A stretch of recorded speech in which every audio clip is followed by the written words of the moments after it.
This is Imran Ahmed and welcome to Sindh Job Academy YouTube channel. Junior science teacher preparation chemistry में आपके पास syllabus में junior science teacher के एक chapter है states of matter. ठीक है, states of matter. So basically states of matter ये class 9th chemistry में एक चैप्टर है। सो उसके एमसीक्यूज आपको डिटेल से हल करा देता हूँ।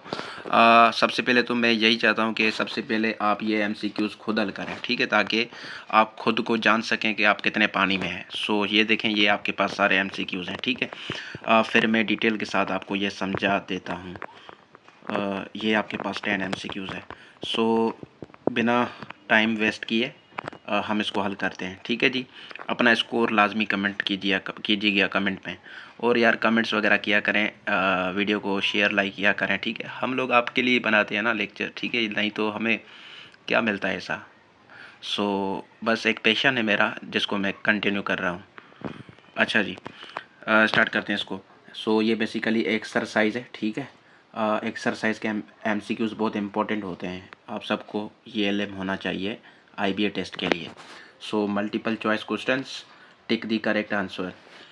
एमसीक्यूज नंबर फर्स्ट हमारे पास है। फर्स्ट नंबर एमसीक्यूज हमारे पास कह रहा है which of the following gas diffuses fastest. कौन सी गैस है जो सबसे ज़्यादा फास्टली, मतलब सबसे तेज़ डिफ्यूज़ होती है।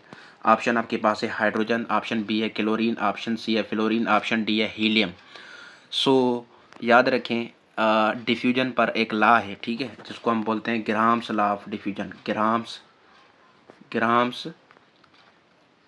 लॉ ऑफ डिफ्यूजन, ठीक है, उसका एक लॉ है, उसके मुताबिक हम इसका आंसर दे पाएंगे इस एमसीक्यूज़ का। So basically grams law of diffusion क्या कहता है, वो कहता है कि जो डिफ्यूजन है, ठीक है, जो डिफ्यूजन है गैसेस की, वो इन्वर्सली प्रोपोर्शनल है। वो क्या है, वो इन्वर्सली प्रोपोर्शनल है to their molar mass square root of molar mass, ठीक है। गैसेस का जो मोलर मास होगा ना, वो डिफ्यूजन उसके क्या होगी, इन्वर्सली प्रोपोर्शनल होगी। कैसे देखें, मतलब कि जिस गैस का वज़न जो है, मोलर मास जो है, वो कम होगा, वो फास्टली सबसे तेज़ जो है ना डिफ्यूज़ करेगी। जिसका मास ज़्यादा होगा वो डिफ्यूज़ कम हो जाएगी, ठीक है, उसकी स्पीड कम होगी। सो ये लॉ बताता है ग्राम्स लॉ ऑफ डिफ्यूजन। सो इसका आंसर यहाँ पर आप खुद दे सकते हैं कि ये जो हमारे पास 4 ऑप्शंस दिए हुए हैं ना, कौन कौन से ऑप्शन हैं। हाइड्रोजन, सो हाइड्रोजन का जो मोलर मास है वो कितना है, 2 है, ठीक है। H2 का कितना है, 2 होगा ना, सो 2 है। और क्लोरीन का कितना है, क्लोरीन का Cl2 का वो है 71, ठीक है, अगर आप निकालेंगे। हीलियम का कितना है, 4 है। और फ्लोरीन का कितना है, 38 है, ठीक है, मोलर मास। सो सबसे कम किसका है, सबसे कम है हाइड्रोजन का, ठीक है। सो इसका मतलब करेक्ट आंसर क्या हो जाएगा, हाइड्रोजन। हाइड्रोजन का क्योंकि मोलर मास कम है, सो ये सबसे ज़्यादा फास्टली क्या करेगी, डिफ्यूज़ करेगी। सो आपके पास करेक्ट आंसर हो जाएगा hydrogen. Hydrogen gas diffuse fastest then the other gases. So इस तरह आप मतलब कि अंदाज़ा लगा सकते हैं। बाकी ये जो एटॉमिक मासेस हैं और मोलर मासेस हैं गैसेस के, ये आपको याद रखने होंगे, ठीक है। सो ऑप्शन ए यहाँ पर करेक्ट है हमारे पास। उसके बाद नेक्स्ट हमारे पास एमसीक्यूज़ है। MCQs number 2।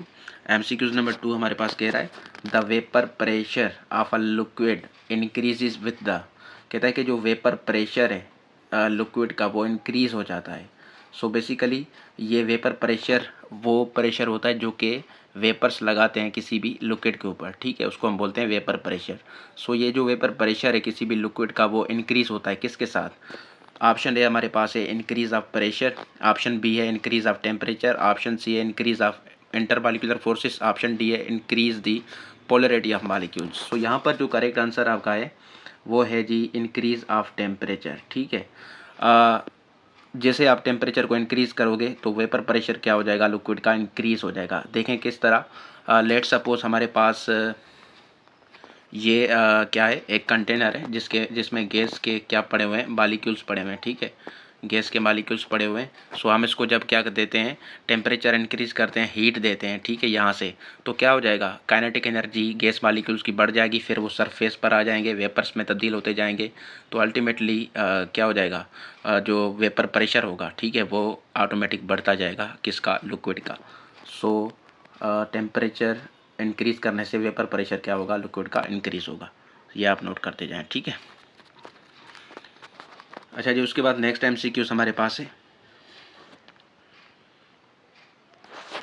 नेक्स्ट MCQs हमारे पास है, the freezing point depends on. ये जो फ्रीजिंग पॉइंट है ये किस पर डिपेंड करता है?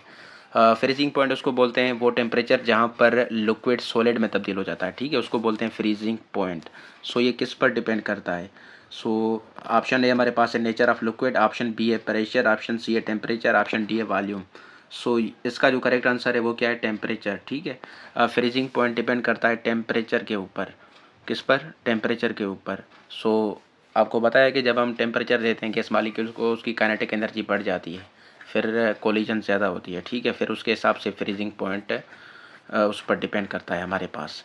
बाकी नेचर ऑफ लिक्विड पर इतना डिपेंड नहीं करता, प्रेशर पर भी नहीं, वॉल्यूम पर भी नहीं, ठीक है। सो ऑप्शन सी करेक्ट है यहाँ पर आपका।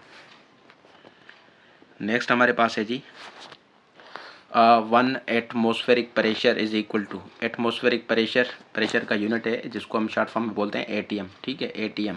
सो 1 atmospheric pressure is equal to कितने के बराबर होता है? सो कितने पास्कल के इक्वल होगा?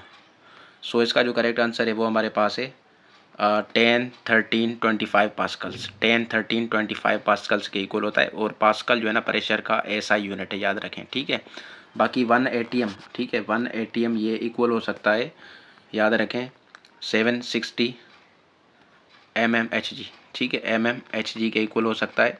और ये इक्वल हो सकता है 14.7 PSI, ठीक है, PSI के इक्वल हो सकता है। और ये इक्वल हो सकता है किसके? आई थिंक 76 cmHg, ठीक है, इसके भी इक्वल हो सकता है। सो ये प्रेशर के यूनिट हैं, ठीक है, डिफरेंट कन्वर्जेंस हैं। और एक टार कितने के बराबर होता है? टार भी प्रेशर का यूनिट है, वो कितने के बराबर होता है ATM के? वो भी मुझे बताएं, ठीक है, कमेंट में। सो इसका जो करेक्ट आंसर है वो क्या हो जाएगा? इसका जो करेक्ट आंसर है वो ऑप्शन डी हो जाएगा आपके पास। 1 ATM एटमॉस्फेरिक प्रेशर इक्वल होता है 10, 13, 25 पास्कल के, ठीक है। उसके बाद नेक्स्ट MCQs हमारे पास है, which of the following does not affect the boiling point. कौन सी चीज़ है जो बॉइलिंग पॉइंट को अफेक्ट नहीं करती, ठीक है, कौन सी चीज़ है जो बॉइलिंग पॉइंट को अफेक्ट नहीं करती? ऑप्शन ए हमारे पास है इंटरमॉलिक्यूलर फोर्सेस, ऑप्शन बी है एक्सटर्नल प्रेशर, ऑप्शन सी है initial temperature of liquid, option D है nature of liquid. So intermolecular forces पर तो बॉइलिंग पॉइंट डिपेंड करता है, जितनी स्ट्रॉन्ग होगी इंटरमॉलिक्यूलर फोर्सेस उतना हमारे पास बॉइलिंग पॉइंट इंक्रीज होगा। सो ये तो ऑप्शन करेक्ट है। एक्सटर्नल प्रेशर पर भी डिपेंड करता है बॉइलिंग पॉइंट, ठीक है, एक्सटर्नल प्रेशर, जितना प्रेशर ज़्यादा होगा उतना बॉइलिंग पॉइंट क्या होगा? ज़्यादा होगा ना। सो ये भी सही लिखी हुई बात। नेचर ऑफ लिक्विड पर भी डिपेंड करता है, ठीक है। नेचर ऑफ लिक्विड मीन्स उसमें डेंसिटी वगैरह ये चीज़ें जो फिजिकल प्रॉपर्टीज़ होती है उसको देखते हैं हम। सो ये नेचर ऑफ लिक्विड पर भी डिपेंड करता है। किस पर डिपेंड नहीं करता? वो डिपेंड नहीं करता तो इनिशियल टेम्परेचर ऑफ लिक्विड पर, ठीक है, इनिशियल टेम्परेचर ऑफ लिक्विड पर डिपेंड नहीं करता। सो ऑप्शन सी यहाँ पर आपका करेक्ट है, ऑप्शन सी। उसके बाद नेक्स्ट हमारे पास है जी 6 number, the mobility of liquids is lesser than. Mobility का मतलब क्या होता है? मतलब गैस मॉलिक्यूल्स की मूवमेंट, ठीक है। लिक्विड्स की जो मोबिलिटी है वो कम है, किससे? ज़ाहिर सी बात है, किससे कम है? गैसेस से, ठीक है, गैसेस से कम है। गैसेस की मोबिलिटी ज़्यादा है। क्यों ज़्यादा है? क्योंकि गैस के जो मॉलिक्यूल्स होते हैं ना वो दूर दूर पड़े होते हैं, ठीक है, वो फ्रीली मूव कर रहे होते हैं, उसमें स्पेसेस ज़्यादा होती हैं, डैट्स वाई। बाकी सॉलिड तो आपको पता है उसमें टाइटली पैक्ड होते हैं मॉलिक्यूल्स, ठीक है, उसकी मोबिलिटी और ज़्यादा सबसे कम होती है। सो जो लिक्विड है उसमें गैस मॉलिक्यूल्स थोड़े थोड़े स्पेसेस पर होते हैं, ठीक है, मतलब कि उसमें इतनी मोबिलिटी नहीं होती जितनी किस में होती है? गैसेस में। गैसेस में जो है ना ज़्यादा मोबिलिटी होती है because of weak intermolecular forces, ठीक है। 7th नंबर पर हमारे पास है, which of the following have sharp melting point in solids. Sharp melting point solids में यहाँ पर किसका है? प्लास्टिक का है, रबड़ का है, गिलास का है, डायमंड का है? सो जाहिर सी बात है, डायमंड एक क्रिस्टलाइन स्ट्रक्चर है और इसके मेल्टिंग पॉइंट्स बड़े बड़े हाई होते हैं, शार्प मेल्टिंग पॉइंट्स होते हैं।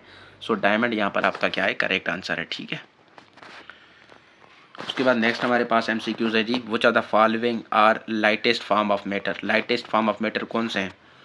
सॉलिड है, लिक्विड है, गैसेस है, प्लाज्मा है? सो सारों को पता है गैसेस है। गैसेस जो है ना ये लाइटेस्ट फॉर्म में एग्जिस्ट करती है, इनमें inter molecular forces of attraction बहुत वीक होते हैं और इनके मालिक्यूल्स बहुत मतलब कि दूर दूर पड़े होते हैं।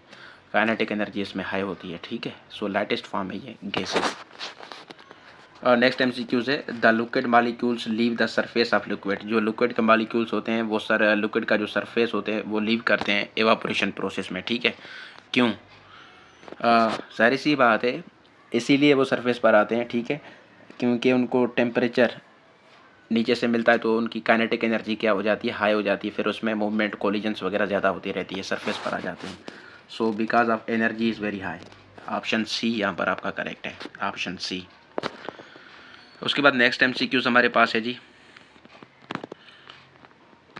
नेक्स्ट एमसीक्यूज कौन सा है? कह रहा है कि the density mass upon volume, ठीक है। डेंसिटी का फार्मूला याद रखें, density is equal to mass upon volume, ठीक है। Mass upon volume is known as density, ठीक है। कहता है कि जो डेंसिटी है गैसेस की वो इंक्रीज़ हो जाएगी, वो क्या हो जाएगी, इंक्रीज़ हो जाएगी व्हेन इट्स, जब हम क्या करें। Option A pressure increased, option B temperature increase करेंगे तो काइनेटिक एनर्जी बढ़ेगी, तो ये तो नहीं हो सकता, ठीक है, ये गलत ऑप्शन है। ये वॉल्यूम इंक्रीज्ड, वॉल्यूम ये भी नहीं है, ठीक है। So pressure increased, option A यहाँ पर करेक्ट है। जब हम क्या करते हैं प्रेशर डालते हैं गैसेस पर, उनके मॉलिक्यूल्स थोड़े आपस में क्लोज आ जाते हैं, जिसकी वजह से इंटरमॉलिक्यूलर फोर्सेस थोड़ी बहुत स्ट्रॉन्ग हो जाती है। फिर डेंसिटी का मतलब घाटा ही है ना, ठीक है। सबसे डेंसर कौन है? सॉलिड्स हैं, फिर लिक्विड्स हैं, फिर क्या है हमारे पास, बाद में गैसेस आती हैं।